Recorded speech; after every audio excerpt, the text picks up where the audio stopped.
Late. I am so late. But if I figure I start exactly at, like, on the hour, then nobody will notice. They'll think I did it on purpose. Oh no, I can't talk about it. Now everybody knows. I wonder if anybody will join me. There's probably somebody who will pop in. I mean, this is my usual streaming day.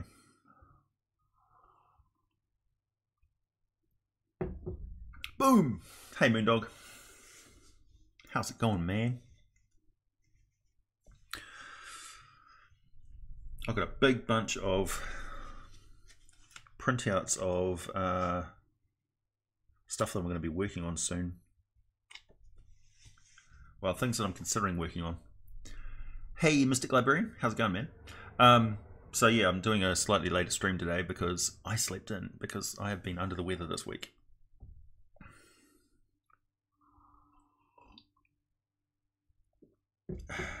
Hey, Cronus. Good day to you, sir. Tum tum, sir. Yeah, I got food poisoning from some bad milk. Luckily, I could still work on YouTube stuff. It's one of those jobs where if you're sick in your deathbed, you can still do it. I'm good. Oh, good. You got the notification. Well, that's encouraging. That explains why people keep popping in when I start doing these streams. Great. So, things coming up this week is one of these. And possibly one of these. And some really weird critters, such as an umbral blot. I had a question for the future. I know you said you did not want to redo videos that you have already gone over and did. The quality of the videos from like the drow video. Oh yeah, yep. Was there a question in there? Yes, I'd like to redo the drow video at some point. Cool. People are getting notified. Great.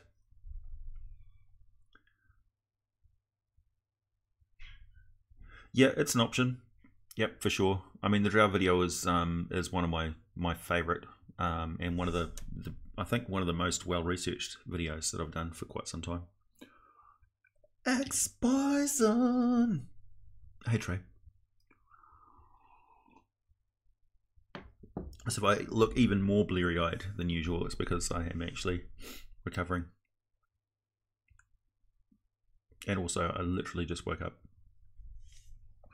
Just woke up, and this is my first cup of the coffee.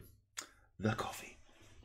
And there's a couple of things I wanted to talk about in regards to stuff that's coming up on the channel. Modern Canon's Tome of Foes, which I've been reading through. What's the thing I'd like most for Wizards of the Coast to release for 5th edition? Let's see. I just noticed the other night, like last night in fact, that we have got no official Warforged for 5th edition. So unless, and you would think well, you'd think that would be something that they would put out in Modern Canon's Tome of Foes as an option, unless they're actually working on a Warforged sourcebook for Eberron. So I think they're actually going to put out an Eberron book at some point this year, maybe. Which would be great because it's their latest IP. Oh, it's 9. Okay.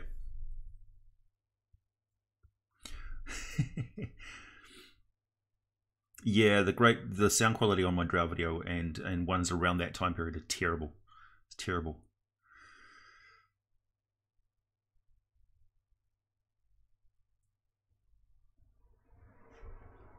I wouldn't call coffee god juice. It's certainly good though. But that being said, Eberron is not the source book that I want to see next. What I want to see next is Spelljammer. I want to see a Spelljammer book. I want to see the Spelljammer treatment given to the realm space, grey space, and all the spaces, because that will touch on everything. Why do they think? Why do I think they scrapped the Diva player race from 4th edition? Mainly because it steps on the toes of the Asmar, and the Asmar are perfectly workable as a player character race and really do all the functions that the Diva do. You can make an Asmar character and call it a Diva, and it's essentially the same thing. It just reincarnates, you know. Heresy. 4th edition had its good points. As a system, it was great, but we won't talk about 4th edition lore very much, will we? Magic beans. So yeah, I think they'll probably put out some Eberron stuff, and I think that would be a wise move on their part. Hey Heath, good to see you too. And I've just backed actually a Kickstarter for a what's it called? I backed this Kickstarter because they've got a conversion of 5th edition rules for supers and for like a World War II type game and stuff like that. What is it called? 5th Evolution is what it's called. I'll see if I can put a link. I'm back at number 760. I'm just going to get the PDFs, I think. The Kickstarter is over, but I thought it was worth having a look at. Oh, it's created by Limitless Adventures. Okay, that's interesting. Oh, they've got a website. Okay, let's go there. I'll put this in the chat for you guys. Pasty. Copy pasta. There you go. So basically it's you can play 5th edition rules but using superheroes.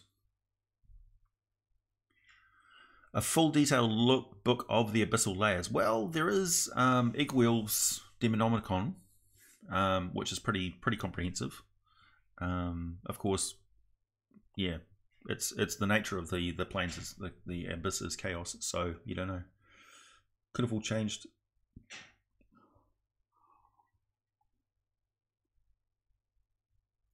Is there a topic I'm dreading to cover in my ecology videos? Actually, the class videos, the character class videos are ones that I find problematic to get into. I've started on the sorcerer script, and like I scrapped half a page of it and then rewrote it, and yeah, because I was talking too much about the mechanics and not about what sorcerers actually are. Because there are plenty of resources. There's blogs, there's pages, there's videos. People talk about optimum builds and things for the character class. That's not what I'm interested in. What I'm interested in is the ecology of the sorcerer. And the sorcerer is kind of interesting because they channel magic. They don't have a choice in the matter. Like, unlike other character classes, the sorcerers really are stuck with being a sorcerer. It's quite unlike any other character class. It's a gift and a curse that they're lumped with. They don't get a choice in the matter. Can you talk about the computer game you're advertising for and what it is about? It's not a computer game. It's a daily discount for every day they have a different computer game on there. So essentially they're a discount company that puts out deals for whatever the game of the day is. So since they don't tell anyone what they're releasing yet, essentially if you're watching one of my videos and then you click on that link, you'll see what the daily deal for the game is. And if you have followed that link and you buy that game, then I get a I think it's like 18% or something like that of however many dollars it is. Some of the games are really cheap. It's like $7 or something for a game. But so far, nobody has bought any of those, so I may just scrap it because it's, you know.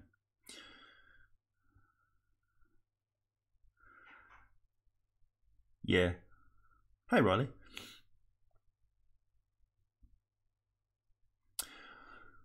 Yeah, they kind of are mutants, really. Durakan, sorry. Sorcerer isn't really a race per se, it is more like a mutation, yeah. Because some people can get touched by the elemental planes, some people can have draconic blood, Some people can just have contact with the far realm, for instance, and it warps them a little bit. There's numerous different ways you can play it. There's giant soul sorcerers as well. I've got a printout for that. Sup? Hey Lorenzo. What kraken-sized fish exist in D&D? I've been searching for the Dimegalodon as the biggest fish I could find, but it was only gargantuan and not colossal. Well, you could have a dire whale, for instance. That would be colossal. Essentially, you can take any of those things and just tack colossal onto it. So, yeah.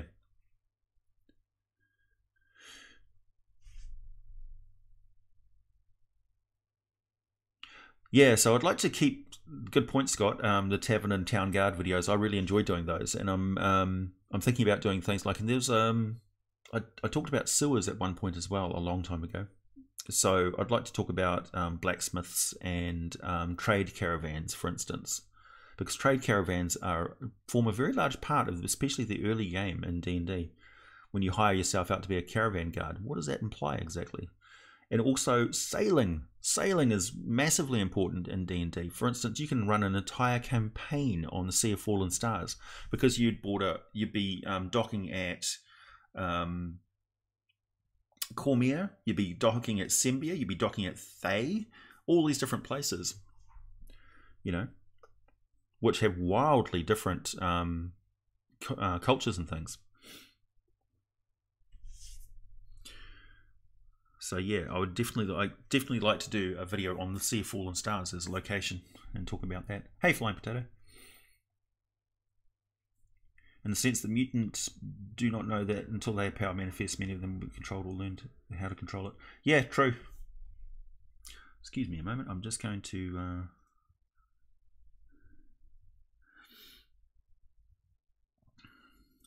Got somebody talking to me on live stream on.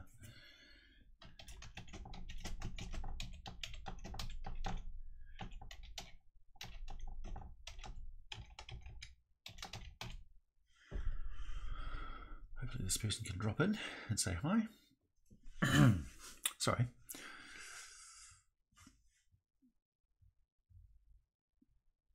Natural born cleric magic user. Yeah. Well, that's the, what do they call it? Divine soul? No. Radiant soul? No. What do they call those guys? So there are kind of cleric sorcerers, yeah. And in a way, clerics are more like warlocks in a way. But some clerics, particularly in 4th edition, where you didn't need to actually follow any particular god, you could follow a credo and be granted powers from that sort of portfolio without paying homage to any particular god. That's kind of a divine sorcerer.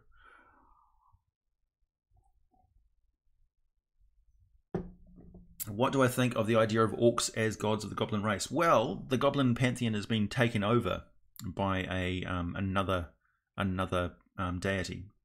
A bigger, meaner deity. So there is precedence for it. So if Gruumsh wanted to, he could certainly take over because Gruumsh is one of the most powerful of the gods.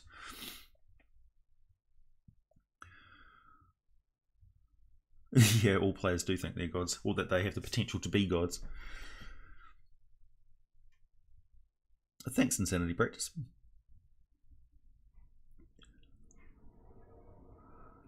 I think it was Divine Soul, wasn't it?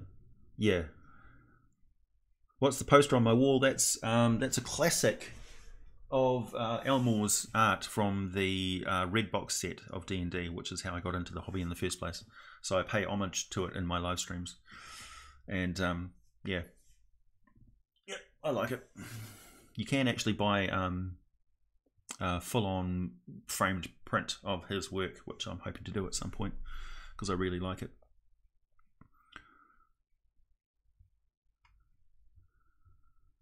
Hey, meme.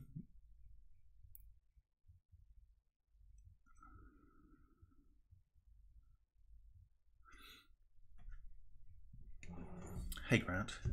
Okay, so yeah, I'm going to be talking about the Astral Stalker and the Abominations coming up because I've already covered the Atropal and I've covered the what was the other one? The Atropal and something else big and nasty. Oh, the Tarrasque. So they're both abominations, which were used in the Dawn War to fight against primordials or gods. And the astral stalkers are also those, but they're kind of interesting because the astral stalkers are human-sized, and they're not locked away like the rest of them are. So yeah, the few of the abominations that they created were locked away in Carceri, and occasionally escape into the forests of Fey Realms. Oh, not Fey Realms. Isgard, or somewhere like that. Do I think you're fighting your first dragon on the 4th? Nice. Find cover. Don't get hit by the breath weapon. Do you think Wizards of the Coast is ever going to do anything with the Nilbog deity plotline, last remnant of the original Goblin Pantheon?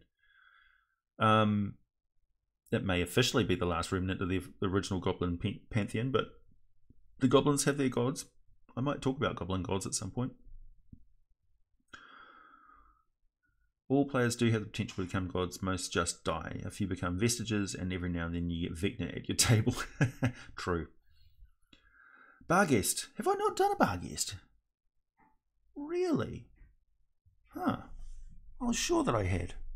Maybe it's because I've used a Barghest in my game, and that's how I... Oh, okay. Yep, sure. Barghest. Yeah, I really like Barghest because they've got such a... they've got a good reason for existing.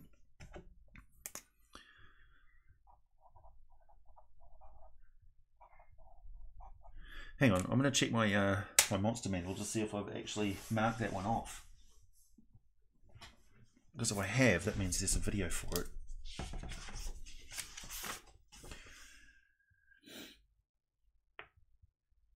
Oh right, they're not.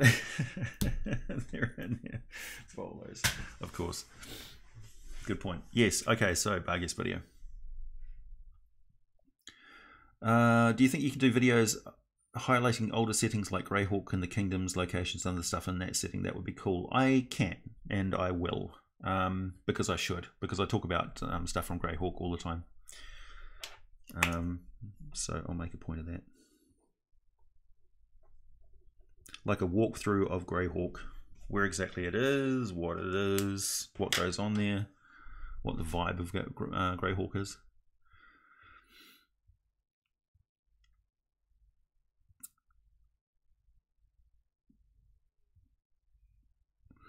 Dealing with Yetis.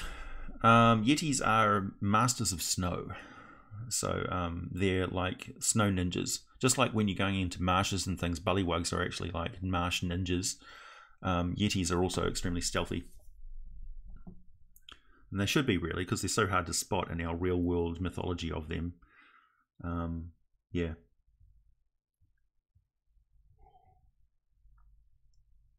But Yetis are not exactly highly intelligent. Let's have a look at the listing while we're talking about them. I haven't done a video on the Yetis, actually. I know somebody was stridently requesting that I do a Yeti video years ago. So, the Yeti looks like a goat-horned huge ape thing with real nasty claws.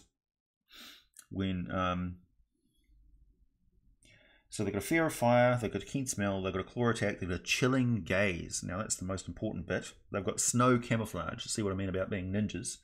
They've got intelligence of 8, so they're not stupid, and a wisdom of 12, so they're quite alert. The strength and dex and con is all quite superior to your average human, but on a par with like a fighter character class. So they're chaotic evil, which is odd, which means they must have some sort of monstrous reason for existing. They are a monstrosity, not a creature. So that's interesting. I wonder what the backstory of the Yetis is in 5th edition. So one target can see within 30 feet of it. If the target can see the Yeti, the target must succeed on a DC 13 Constitution saving throw against its magic or take 10 cold damage and be paralyzed for 1 minute, unless it is immune to cold damage. And they can repeat this at the end of each of their turns, ending the effect on itself on a success. So it's a paralysis, but it's not like getting frozen solid, which is good. If the target saving throw is successful, if the effect on it ends, the target is immune to the chilling gaze of all Yetis. All Yetis, but not abominable Yetis, for 1 hour. Not abominable Yetis. Ah, here we go. The abominable Yeti is a huge monstrosity, and its chilling gaze is DC 18 Constitution saving throw, 21 points of cold damage, and then paralyzed for 1 minute. Unless it's immune to cold damage, target can repeat the saving throw and end the effect. Okay. I actually don't like that mechanic of when you save against something, you're immune to it for 24 hours. I think it's an arbitrary and stupid thing to put in there. I mean, really. It kind of defeats the whole purpose.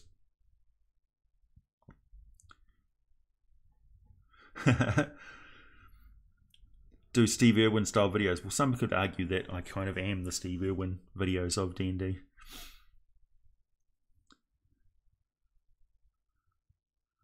Sweets and alcohol will probably like slain mountain goats or a sacrificial victim. They are chaotic evil after all, so they don't care.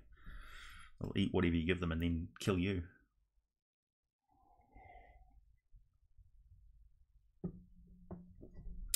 I give a player the ability to change one fact about any type of creature, anything at all, that could be made red dragons always help out red dragonborn. Oh, that's a good idea.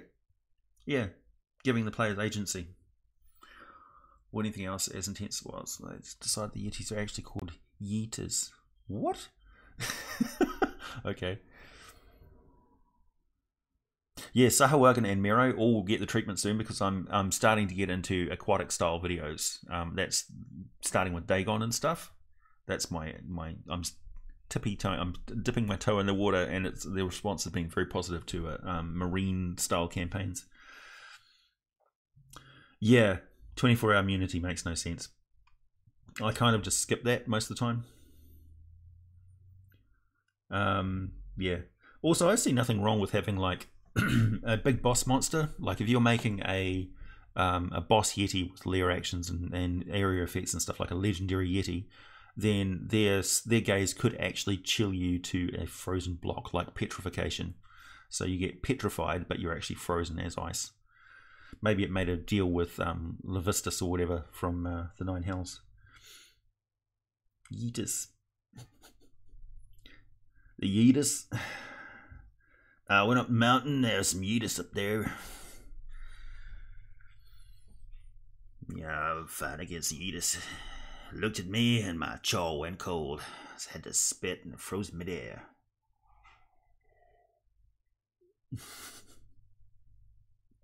Oh, Robert, that's cruel.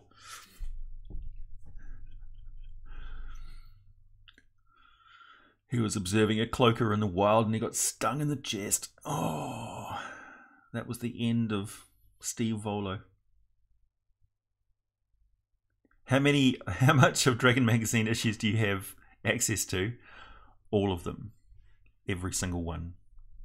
I've also been collecting White Dwarfs, which are hard to come by. I love the idea of milestone experience because the way that I structure campaigns and things works on building milestone encounters. So the plot sort of reaches a point where the encounter pops into play.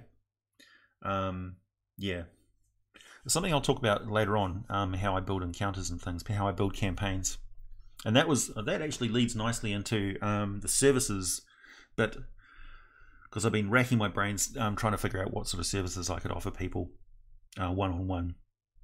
And the idea I came up with was I'll use that Scale About website, and then I'll put a little video on there where I talk about, so essentially you engage my services with a $5 purchase, and that gets a consult with me, and then from there we both decide what your campaign needs me to do for it. Mainly I'll just be inspiring you with a wall of ideas. And then at the end of it, if you decide that my services were worth more than $5, you pay me extra. Basically, tip me. That's the best I could come up with. So we'll see how that works out. If I get completely flooded, then the price will go up, obviously. Because I don't want to have anybody waiting around for 6 months just to talk to me.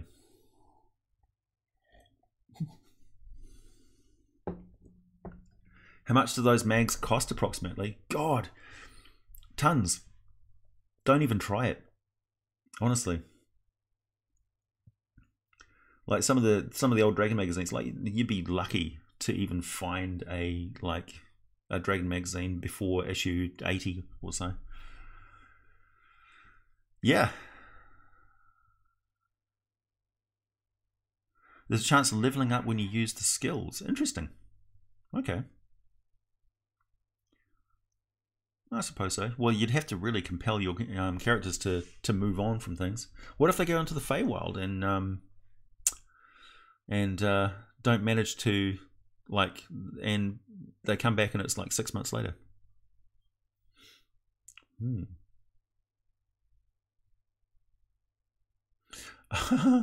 ice devil shapeshifted into a yeti, a Galugon. Yeah, Call of Cthulhu's got a pretty good skill advancement system. There's a lot of different options that you can employ. I'm fully in favor of getting under the hood of your game and changing out whatever components you need, because there are so many different ideas for role-playing games that you can employ. For sure.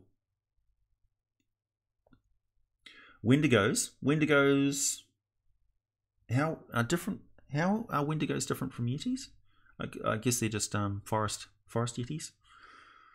They're more mythical, aren't they? Can they shapeshift? Sam Squanch. It's fucking Sam Squanch.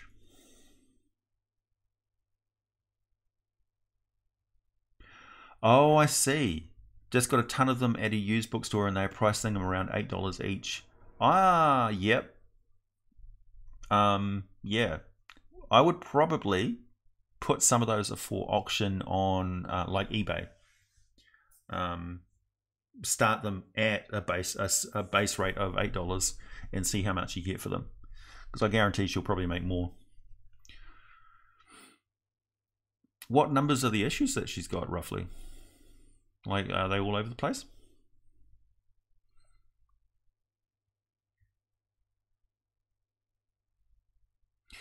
Service patron idea: raise money and co-op the adventure module with the patrons. Then get it for a reduced fee and you can sell it on DM's Guild. You get to produce and sell and fan interaction. That's a good idea, Geo, but that's not how I'm going to do it. Because that would imply every single time I talk to somebody that we have to build an entire adventure together. And that would be not in keeping with what everybody wants. Some people would just want an idea of how to start their campaign, but they've got a good idea of how the end of it would be. And if I then took that idea and turned it into a published work thingy, that's kind of like ripping their idea and selling it for my own profit sort of thing. And profit sharing is difficult when you're dealing with something like the DM's Guild. Oh, the cannibals who got supernatural. Oh, I see, okay. So very much like, what's that show, Supernatural? It's a cure for cannibalism. I would say that Ebola is a cure for cannibalism.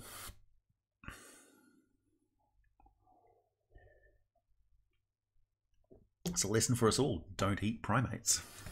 Don't eat our cousins. It's a bad idea. Talk to players at their end of they feel they've leveled up based on how much. Oh yeah, that's a good system, Chandler. I played Call of Cthulhu. I've never run Call of Cthulhu, but I've played a few games of it and I really enjoyed it. It's got a very specific vibe to it, which I enjoy. It's not something that I could play 24/7 every day though. And I've never played Starfinder, but I have played like Gamma World and all sorts of old D&D spin-off games.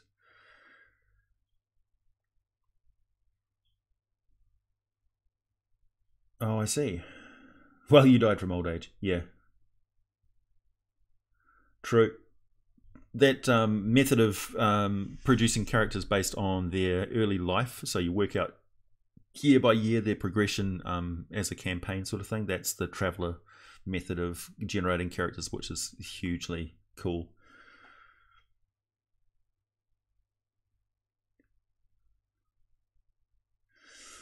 Yep, I guess I would probably just sell it as a PDF, and if people wanted to print them out, that would be fine. I'd put a little disclosure thingy. I'd put a little thingy in there saying, if you want to print out this adventure for your own personal use, go for it. But PDFs are just going to travel like wildfire through the internet. I don't care. That would just be advertising for me.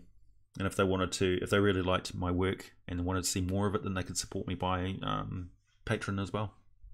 Patreon. So producing PDFs would be stuff like campaign plans, campaign arcs, and things like that. So how would you run this? How would you run this? My take on that, my take on this.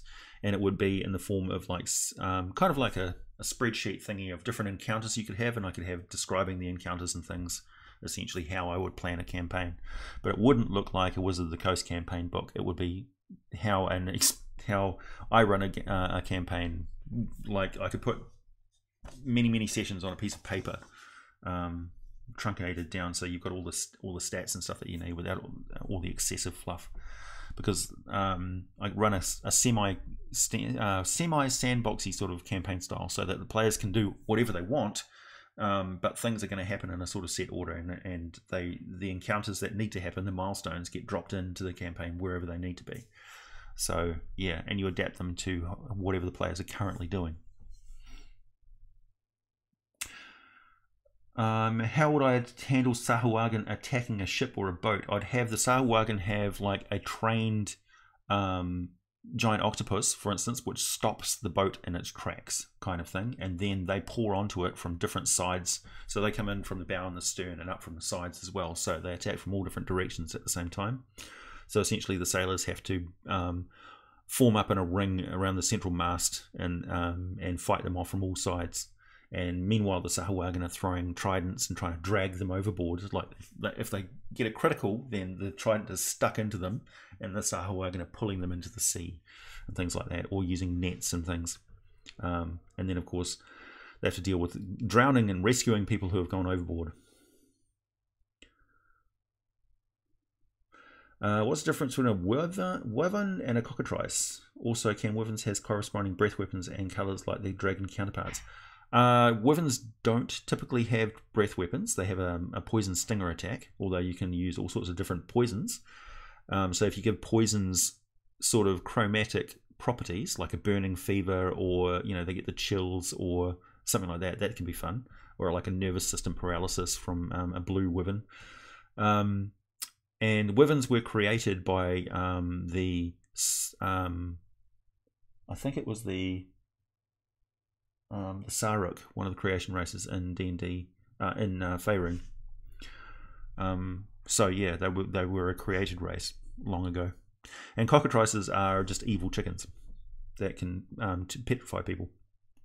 They're really they actually come from French medieval folklore, and they persisted. That mythology of cockatrices existed for quite a long time. They're really a cryptid of the Middle Ages. And they could be killed by the crow of a rooster. Grimhild. I love Call of Cthulhu. Okay, seriously, if anyone loves intense role-playing and has a chance to play Call of Cthulhu Masters or Novus Ordo Seclorum tournaments at Gen Con, do it. It was amazing. Oh, okay. Couldn't live in a fishing village if walking sharks were a thing. True. But imagine the sashimi. What do you do to defeat Sahuagin's attack a boat is light the boat on fire. Problem solved. True. They will just wait in the ocean until the boat burns to the ground, and then they pick everybody out of the sea. A tavern is a sub-dragon What? Oh, wyvern is a sub-dragon with 2 legs and no breath weapon and an animal intelligence. A cockatrice is a chicken with petrifying gaze. Yes. True. How did that autocorrect to tavern? Wendigos are generally portrayed as vampires that utilize every piece of their kill instead of those pansy sparkle bats that do the liquid-only diet. True. Poor wyverns. Don't feel sorry for wyverns. They're an abomination. What do I know about Yurgle? Which one? Are you talking about Warhammer 40k Yurgle? Or are you talking about D&D Yurgle? Death chickens, yeah. Cockatrices come from chicken eggs that are incubated by snakes or toads. It's a bit more complicated than that. They're laid by roosters. It's an egg which is laid by a rooster in folklore. Yeah, ferrets and weasels, ferrets, and whatchamacallit. Not a badger. Something else. Immune to the gaze of a cockatrice. Yep. It is true.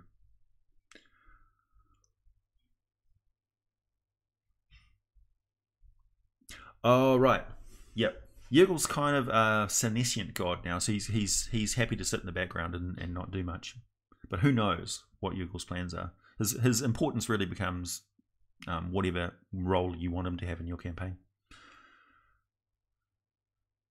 Ah, the A8 A8, my 3D printer, my original 3D printer, I gave that to a friend of mine because it, as is fairly typical of the A8 A8s, it didn't have a very robust power supply. Well, the power supply was fine, but the substandard wiring that they used in it, cheap wiring, actually burnt out the insulation around the wiring and probably would have set my damn wardrobe on fire if I hadn't noticed what was going on. So that was fixed and was okay. It's still running fine to this day. I have subsequently got a C10 3D printer, and I've also got a Prusa, a proper Prusa printer as well. And I've just packed those away in boxes, and I'm going to unpack them and set them up when I move, because I am packing everything away now, slowly but surely. So yeah, 3D printer situation is good. I would like to get a resin 3D printer though. Think of how many adventurers has died to get age of the information he puts in his videos. Yeah, but they do it of their own free will. They sign contracts. Weejass? What? Weejass are you talking about?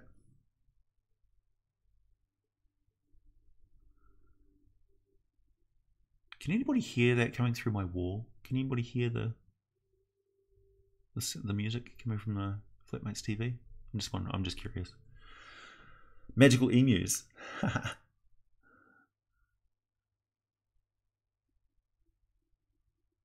Oh.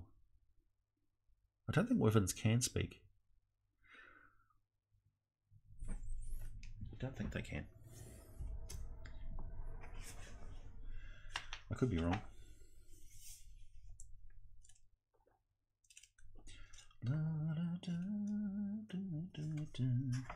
Also, I hate the illustration of the wyvern for 5th edition.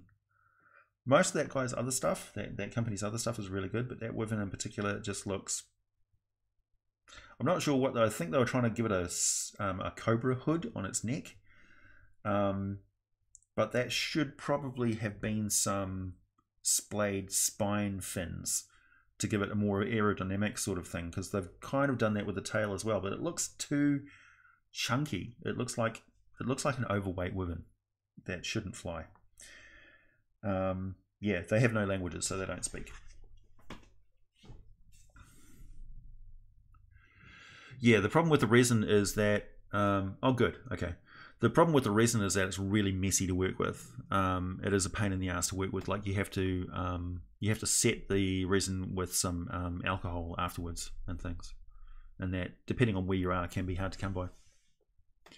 So it's something that you'd have, like, it's not something that, like, they talk about it being small enough to set up on a desktop, but it's not something you would do on a desktop in your bedroom or something. It would be a desktop in a well ventilated area, like a workshop or something. A shed. No choice but to be a bird of prey born by a rooster. Yep.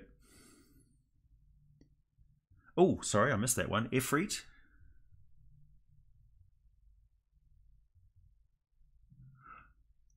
Yeah, I'd like to do something on the City of Brass as well.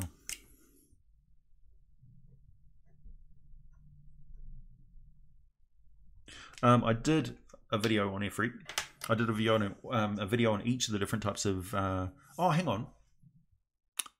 No, did I? All the different types of genie. So yeah, I did. I think I did a video on it. But I haven't done anything on the City of Brass because I didn't have a lot of information on it, but I do have more information on it now. Emus, yeah. Cassowaries are something that you should not mess with. Cassowaries will kill you. Yeah, resin's very expensive. It's like $50 US for a bottle of resin or something like that. It's quite expensive. So, if you're looking at making D&D miniatures using resin, then I would say look at backing a Kickstarter from Reaper. But of course, you get to make whatever miniatures you need. Like if you need 16 horses, for instance, it may be far more cost effective to print them all in one go using resin on a 3D printer. Yeah.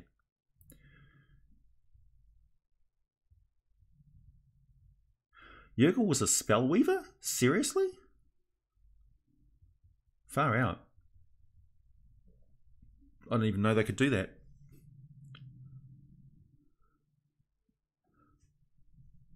I did. Okay. Yeah, the detail is phenomenal on those resin printers.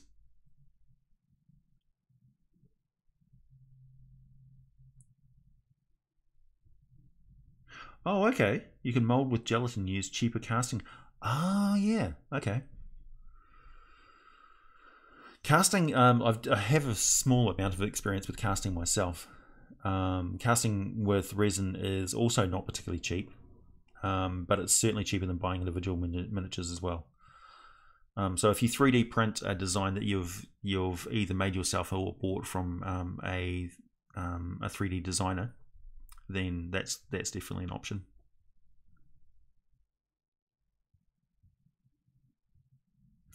They might understand Draconic, but in 5th edition they don't have a spoken language.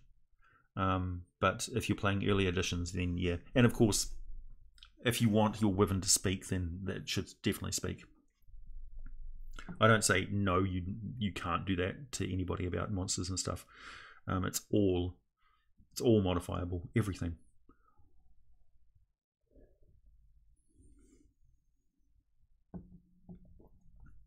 Oh, you do, Art? I'm actually on their Discord server as well. I think I'll just wait for it to come out, and then I'll talk about it when it does. You might want to mention though if they want to send me one, I could do a review for it. I'm up for that.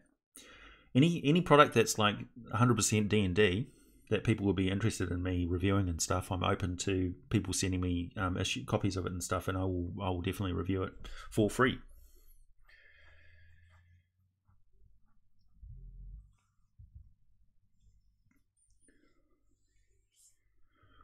Yep, well, Magic the Gathering is that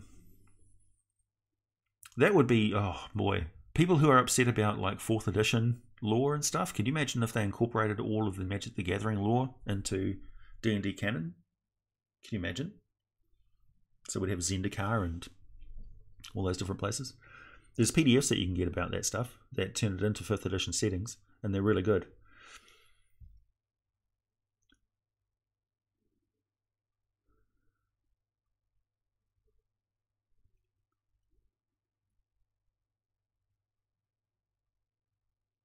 Well, that's why, yeah. What's that, Liam? What are you talking about? Yeah. I don't know if the fumes are super toxic, but they're certainly not something that you should drink. You could breathe for an extended time. Yeah, plaster's okay, but not for a D&D miniature, is what we're talking about. We're talking about like casting resin. I have some examples of miniatures that I cast in resin floating around somewhere. And yeah, casting in resin is actually cool. It's fun.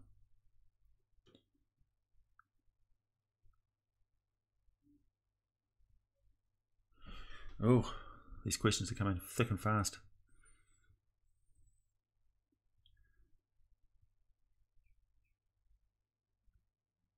With the unmotivated Efreeti hanging out and watching Jen dance.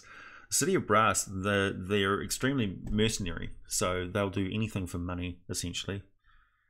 And they will they will find a way to sell your soul to devils, essentially, for favors, if you're not too careful.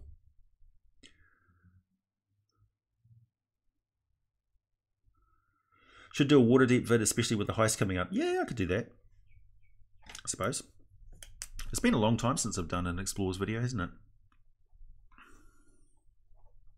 I kind of incorporate the planes into a particular monster video. How would one balance a step archer encounter where the enemies are keeping the players at range? Essentially, that would be a player's worst nightmare if they don't have horses of their own, which is why you should always encourage your players to use horses or other forms of transport across the wilderness. Nobody walks for 500 miles. That's ridiculous. Use horses. Also, pack horses, pack donkeys and mules and stuff are awesome. I've had a player that they got accosted by bandits, and he literally just charged into them with his ordinary horse and wiped out 4 of them in one go. And he was just like a low-level character, and was like, that is the use of horses. And he's like, wow, I had no idea. Hey, Tony. Thanks, man. Candlekeep forums. Yep. Okay. Whoa.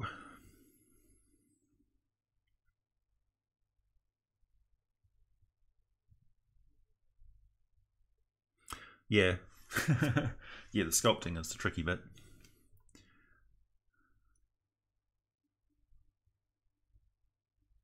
City of Brass lore in Magic the Gathering was based on, but yeah, Arabian Nights. That's true. The chat is skipping forward.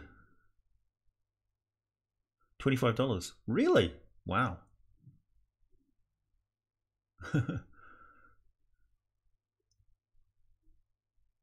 The City of Grass is very different.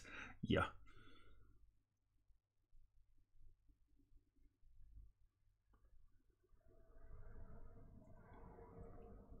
UV treated resin is very toxic to skin, something that the suspension agent or something, that's why it's not taking the plunge yet and stick with. Yeah, well, you wear gloves when you're doing it. Disposable gloves.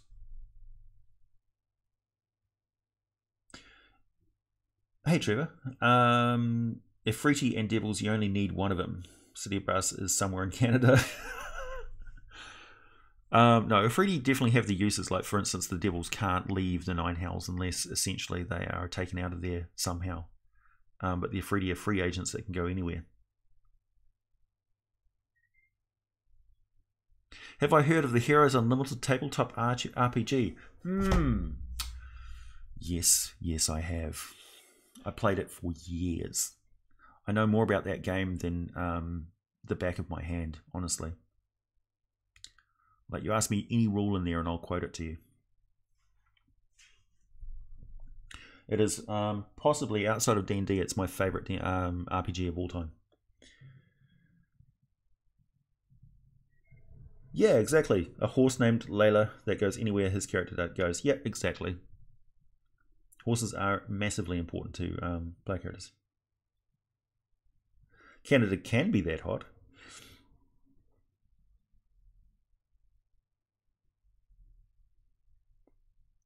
Houses made from turf. Yep. The City of Grass. Hey, Mark. Yep, all is well.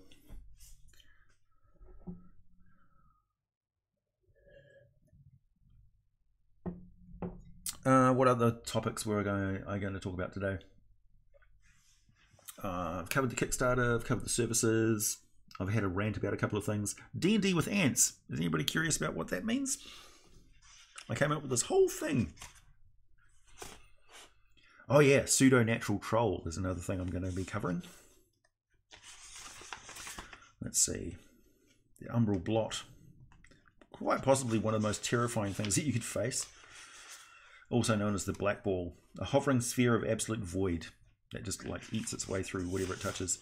There's a whole group of an ecology of creatures that may possibly be related to like blink dogs and displacer beasts. One of them is the Tayella. Lone hunters of supernatural origin. It's like a 3-headed panther thing of huge size. Let's see, there's also the Sirish, which hunt dragons. They're basically a predator that hunts dragons, and there's a 3-headed versions of those as well. So they may actually be related to Displacer Beasts and stuff. Rules on creating pseudo-natural creatures. Rules on creating abominations. The Brain Collector, or the Nethalgu, is a really nice creepy critter. So I wanted to cover something on those. They are just hideous looking. I'd love to do a miniature of those actually. The Lachey video is coming up as well. And what else? Anything else? No, that's about it. That's just some of the videos of stuff that I want to cover. That's not really on the lists. Whoops, I'm skipping past the...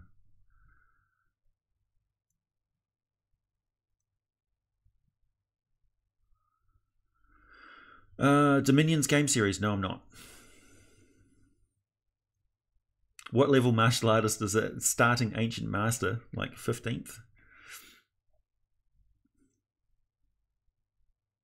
They've got special powers and things, which kind of supersede the stuff that you can get from pure martial arts training, though.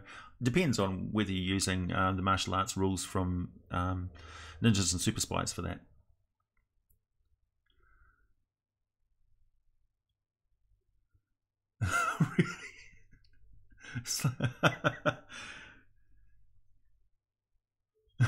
Nice one, Theta. Like a Master Blaster situation. His IQ got reduced to 1, but we use him as a mount. Poor horse. Horses aren't done well in game stats. Well, if you use some of the stuff from like older editions for like Cavalier, for instance, they can be pretty good.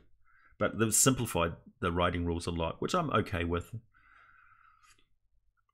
I don't like when combat's going down and you got a horse and stuff. Just give it like some special traits and things like that. You don't really need to bog it down too much with game stats.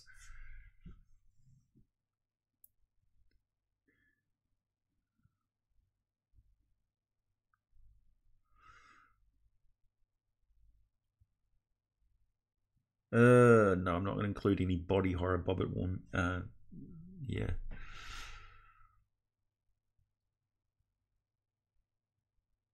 Yeah, people have to suffer problems with carrying gear before they really appreciate horses. That's unfortunately what it comes down to for the most part. And then it's just like, how long is it going to take us to get to that town? 6 days. And we're going to roleplay every single day. They soon get sick and tired of like wilderness adventures.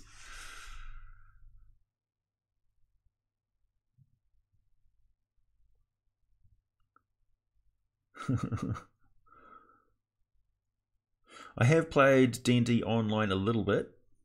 I've actually just re-uploaded Neverwinter. So I'm looking at playing that at some point. Where is it? Oh, I've rearranged all my icons. Let's see, what games have I got on here? Poker Night at the End, Tales from Candle Keep, Torchlight 2, Dungeons 3, which is not actually very good, Warhammer 40k, Neverwinter, yeah, there it is, from Ark. So I'll be doing that at some point.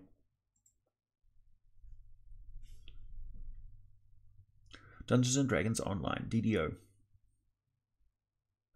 When playing D&D, how serious of a game do you like to play?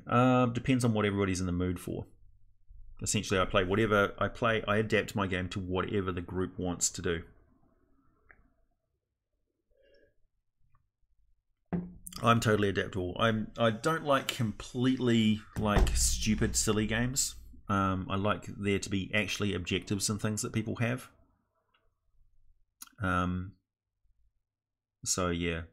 I don't like the idea of playing like a game which most of the sessions are just people talking to each other in a bar or something like that and nothing ever happens. Nothing gets done.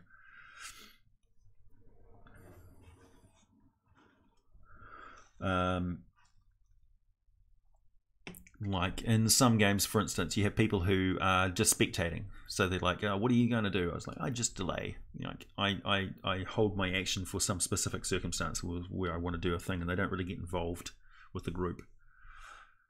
Or you go to a tavern or something like that, they don't engage with NPCs, they don't talk to anybody, they don't do anything. They're just like, "Oh, I'm gonna like sneak around and steal some money or something like that."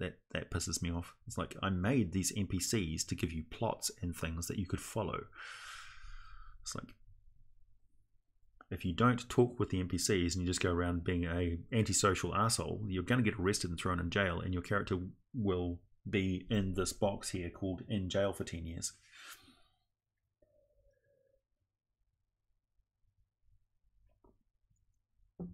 Oh, really? Red Hand of Doom. Cool. Magic the Gathering. Stay out of Faerun. Don't be threatened by anything. Like, you've got your resources for Faerun. Essentially, Grimhild, what you've said is that anything past this point is not official canon. I'm not going to include it in my game. So all of the stuff that for your game has already been produced and is there for you. So essentially, you've said, I'm going to play games in this time, and nothing else that came after that applies. So we're only going to be playing in this time stream here. So really, nobody can corrupt your game. It's going to stay that way forever because you're not using anything that's come hence. Kentucky Fried Cockage Rice. Yes, I did see the D&D episode of Voltron. I've been binge watching Voltron, actually, after I finished Luke Cage. How do I feel about heavy survival elements in your games of D&D? I really like them on occasion. So it becomes a feature. So the environment becomes the monster, particularly deserts and things like that. And if your characters are traveling the plains, that's a large part of it as well. Hitchhiker's Guide to insert plane here. Yeah. Hitchhiker's Guide to Hades.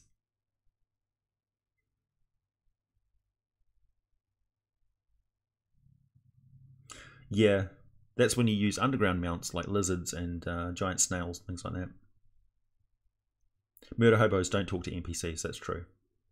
They don't talk, they just kill and steal.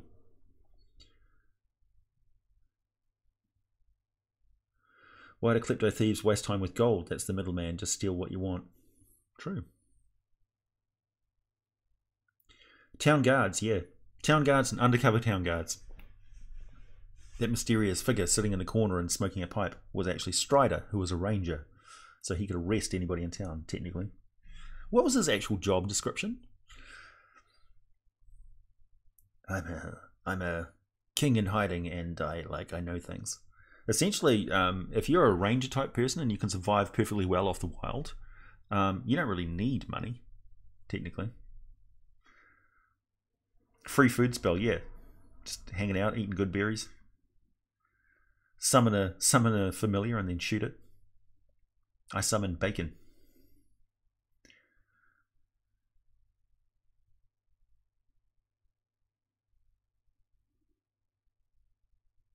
Yeah, like if you're a big tough barbarian that's not really well versed at talking with people, you've got a good precedent for that in the literature in that Conan didn't really talk overly much.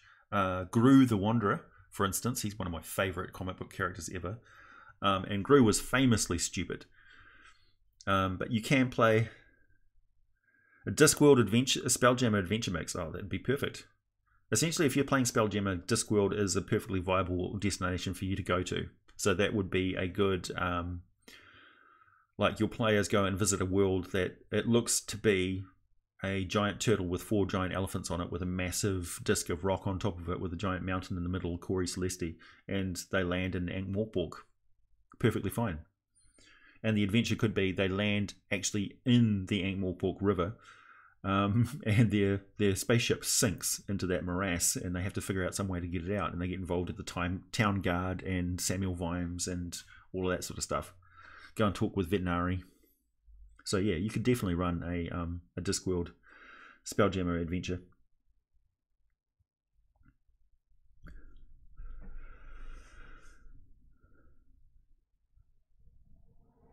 Yeah, Athos is the most deadly enemy of Dark Sun. That's true. Athos itself. Common language Thraster is more like it's a French and Latin sounding mix. So imagine a Latin speaker hung out in France and picked up the accent with a bit of Italian. So it's got an Italian lilt to it.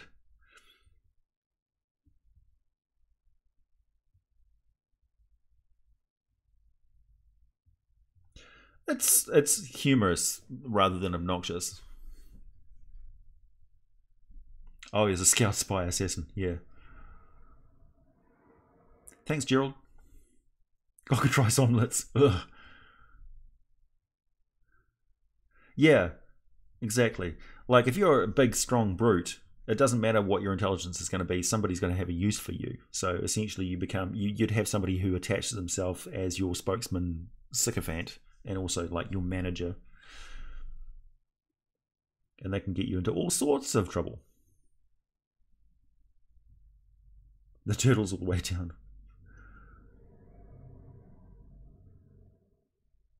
Made it a point to make all of my players stupid rich in the first game. It keeps down murder hobo behavior, except for the Kenku that keeps stealing my boot buckles.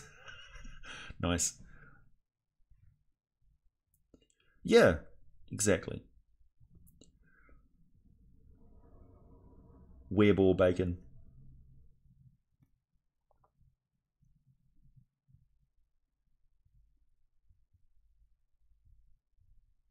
The Underdark has a Russian. I usually play the Underdark. It was like the Far East with a Russian sort of accent as well.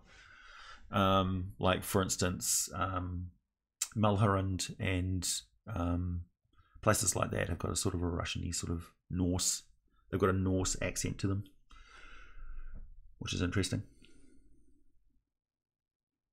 Thanks, Fiona. It's not intentional. They're just random because I'm a random person.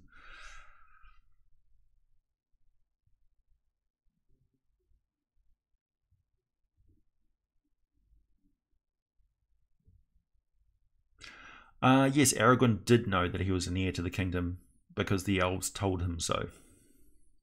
He was really avoiding it the entire time. Hey, Kairos.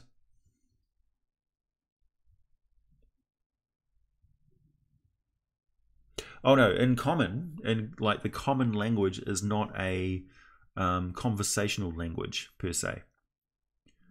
So the average person would be able to deal with whatever situation they need by speaking the words in common that most people understand for like tree or wood or barrel of grain, for instance, like that sort of stuff. But there'd be words that just people just don't commonly know in common in Thraster. Like if you were a person from those areas, you could speak the language proper, because the regional dialects would be much more rich and diverse. But people speaking general Thraster may not be able to have complex conversations because there'd be an overlapping of terms which mean different things, for instance.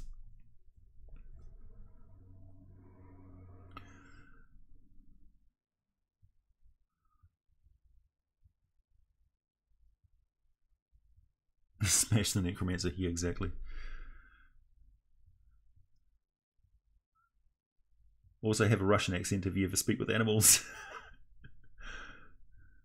Top shelf eating.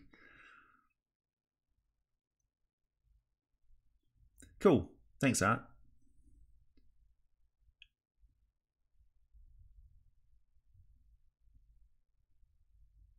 How do friends fare in the what? Fiends fare in the where?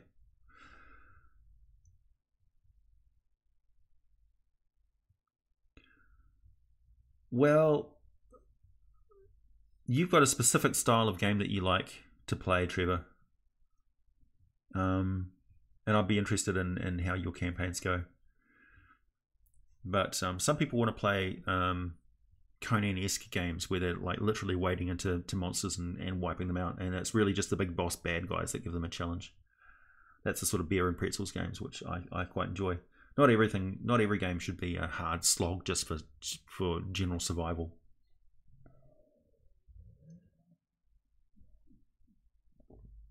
Shots of cave fisher blood. I'd be game for that. If my stomach wasn't so unsettled. What was I going to say? Something about that.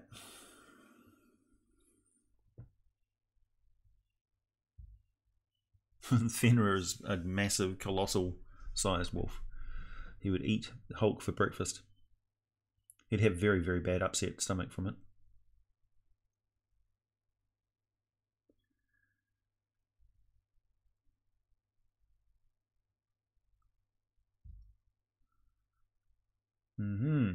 I love how you guys are basically having a little conversation with yourself. Meanwhile, before I go, I've got this. D&D using ants, which I'm about to record and upload in a different style. So I just want to prepare everyone, because this will be a short video where I'm just talking about this little thingy that I wrote, where I explained the D&D multiverse using ant farms as an example, as a metaphor, and I think it's pretty good. So I'm going to upload that straight away, just as like a blog style thing. As a podcast style thing. So it won't have fancy graphics or anything. It'll just be me nattering away. And I won't do it as a patron exclusive thing, because it's not really an ecology video or anything like that. It'll just be a quick little upload. Meanwhile, I'm going to get back to work.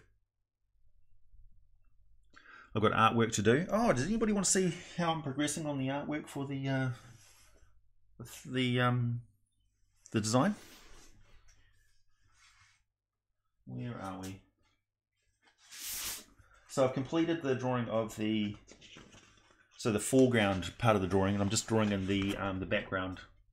So the background's going to be like a dungeonscape type scene from above, like they're flying over top of something. So there you go. I don't know if everybody can see that okay. So as you can see, there's a lot of detail in the drawings. And I'd like to release this as a black and white print, as like an adult colouring book. So I'll get back to work on that. Art hype! And I'm doing some other arty type stuff as well, but that'll have to cool it when I move house. So I've got like a month or so before I'm going to have to move. Yes. Explosions. Thanks, guys. Okay, I'll catch you later, everybody. Have a good day. Have a great weekend. Yeah, that dragon they're kind of, actually the beholder is much worse off than the dragon if you look at it real close. It's getting a few of its eye stalks burnt off by the acid breath of the black dragon. Art with AJ. My art tutorials. Here's my tutorial for you. Start, never stop, practice every day. You'll get better at doing art. Okay, everyone. Catch you all later. Have a good weekend.